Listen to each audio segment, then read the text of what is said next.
উদ্বোধন করে ফিরছিলেন ইরানের প্রেসিডেন্ট ইব্রাহিম রাইসি, ইরানের পররাষ্ট্রমন্ত্রী আমির আবদুল্লাহিয়ান সহ তার সফর সঙ্গীরা। দুর্গম পার্বত্য অঞ্চলে ঘন কুয়াশার মধ্যে হেলিকপ্টার বিধ্বস্ত হয়ে প্রাণ গেছে সবার। দুর্ঘটনার সম্ভাব্য সব কারণ অনুসন্ধান করছে ইরানের উদ্ধারকারী ও অনুসন্ধান দল। প্রাথমিকভাবে বিরূপ আবহাওয়াকেই কারণ বলে মনে করা হচ্ছে। এর মধ্যে ইব্রাহিম রাইসির মৃত্যু ঘিরে ষড়যন্ত্রের গন্ধ পাচ্ছেন অনেকেই। বিশেষ করে ইসরায়েল ও পশ্চিমাদের ষড়যন্ত্রের দিকে আঙ্গুল তুলছেন তারা। আবার অনেকেই অভ্যন্তরীণ দ্বন্দ্বে ষড়যন্ত্রের শিকার হয়েছেন রাইসি ও তার সফর সঙ্গীরা, এমন ইঙ্গিত দিচ্ছেন কেউ কেউ। কিন্তু কেন? আসলে কি ষড়যন্ত্রের শিকার হয়েছেন তারা? ইরান পারমাণবিক অস্ত্র তৈরি করতে এ তৎপরতা চালাচ্ছে। পারমাণবিক অস্ত্র বানাতে যে পরিমাণ সমৃদ্ধ ইউরেনিয়াম প্রয়োজন তার কাছাকাছি চলে গেছে তেহরান। অর্থাৎ ইরানের পারমাণবিক অস্ত্র নিঃসন্দেহে ইসরায়েলের গভীর উদ্বেগের কারণ। প্রক্সি যোদ্ধাদের চতুর্মুখী হামলা ও ইরানের পারমাণবিক অস্ত্র সক্ষমতা, এই দুই গুরুত্বপূর্ণ ইস্যুতে সামনে থেকে নেতৃত্ব দিয়েছেন ইরানের প্রেসিডেন্ট ইব্রাহিম রাইসি ও পররাষ্ট্রমন্ত্রী হুসাইন আমির আবদুল্লাহিয়ান।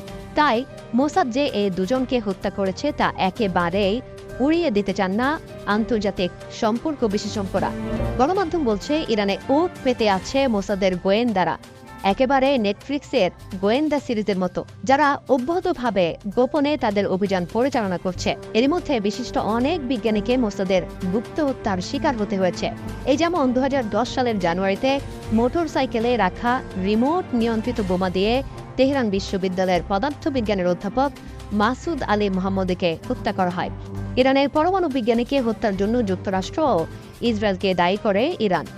একই বছর তেহরানের শহীদ বেহেশতি বিশ্ববিদ্যালয়ের পারমাণবিক প্রকৌশল অনুষদের অধ্যাপক মজিদ শাহরিয়ারি কর্মস্থলে যাওয়ার পথে গাড়ি বিস্ফোরণে নিহত হন।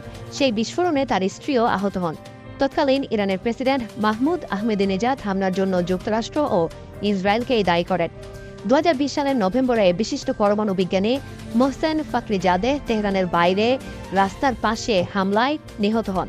পশ্চিমা ও ইসরায়েলি গোয়েন্দাদের দীর্ঘদিন ধরেই সন্দেহ ছিল ফাকরিজাদেহ ইরানের পারমাণবিক অস্ত্র কর্মসূচির জনক। 1972 সালের মিউনিখ অলিম্পিকে 11 ইসরায়েলি হত্যাকাণ্ডের পর প্রতিশোধ নিতে মরিয়া হয়ে ওঠে তেল আবিব। এরপর থেকেই মোসাদের মাধ্যমে বিদেশে অসংখ্য হত্যাকাণ্ডের অভিযোগ রয়েছে ইসরায়েলের এই গোয়েন্দা সংস্থাটির বিরুদ্ধে। ইরানের শক্তিশালী প্রেসিডেন্ট ইব্রাহিম রাইসির মৃত্যুর পেছনে গণমাধ্যমগুলোতে বৈরী আবহাওয়াকে দায়ী করা হলেও এটি নিছক দুর্ঘটনা নাকি পরিকল্পিত হত্যাকাণ্ড তা নিয়ে জল্পনা কল্পনার শেষ নেই। অনেকে এই ঘটনার নেপথ্যে ইসরায়েলের পাশাপাশি যুক্তরাষ্ট্রের হাতও দেখছেন। ইব্রাহিম রাইসি যে হেলিকপ্টারে ছিলেন সেটি ছিল মার্কিন হেলিকপ্টার বেল 212 মডেলের।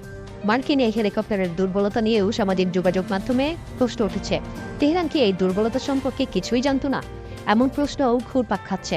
তবে 1979 সালে ইসলামী বিপ্লবের পর ইরানের কাছে এমন কোনো হেলিকপ্টার যুক্তরাষ্ট্রে বিক্রি করেনি, এমন তথ্য উঠে এসেছে গণমাধ্যমে। ইব্রাহিম রাইসির মৃত্যুতে আলোচনায় ফিরে এসেছে 35 বছর আগে পাকিস্তানের প্রেসিডেন্ট জেনারেল জিয়াউল হকের রহস্যজনক মৃত্যুর ঘটনা। 1928 সালের 17 আগস্ট যুক্তরাষ্ট্রের লকহিড মার্টিনের তৈরি একটি হেলিকপ্টার বিধ্বস্ত হয়ে নিহত হন জেনারেল জিয়াউল হক ও পাকিস্তানের তৎকালীন মার্কিন রাষ্ট্রদূত আর্নল্ড রাফেল। এই ঘটনার পেছনে ওয়াশিংটনের হাত ছিল বলে পরবর্তীতে বিভিন্ন গণমাধ্যমে খবর প্রকাশ পায়।